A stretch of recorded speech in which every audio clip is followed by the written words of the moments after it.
मी महेश सोपान चौधरी, राहणार golden park कल्याण।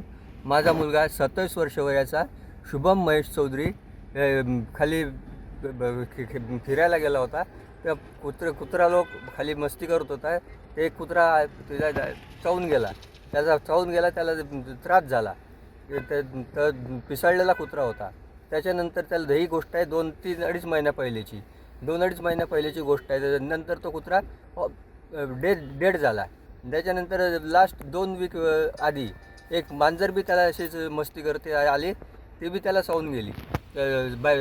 Cat bite बी झाला, ते बी कोणाच्या देण्यातनी माझा मुलगा आणि त्याच्या कुत्र्याचा आणि मांजरचा सुळसुळाट कल्याणमध्ये सगळा झालेला आहे। त्याला जिम्मेदार कोण? अशी केसेस जर वारंवार घडत गेल्या तर याला जिम्मेदार कोण, असा मी तुमच्यासमोर प्रश्न मांडतो। त्याला आम्ही रुक्मिणीबाई हॉस्पिटल प्रायव्हेट हॉस्पिटलमध्ये नेला पहिला, तिथून आम्हाला ट्रान्सफर केला रुक्मिणीबाई हॉस्पिटलमध्ये।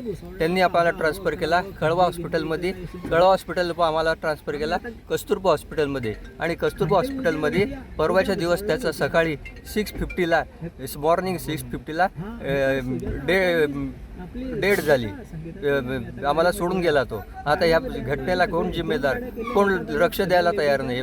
कुत्रा मांजरी सगळ्यांना त्रास देतात, याला जिम्मेदार कोण, असा मी आपल्या समोर प्रश्न मांडतोय।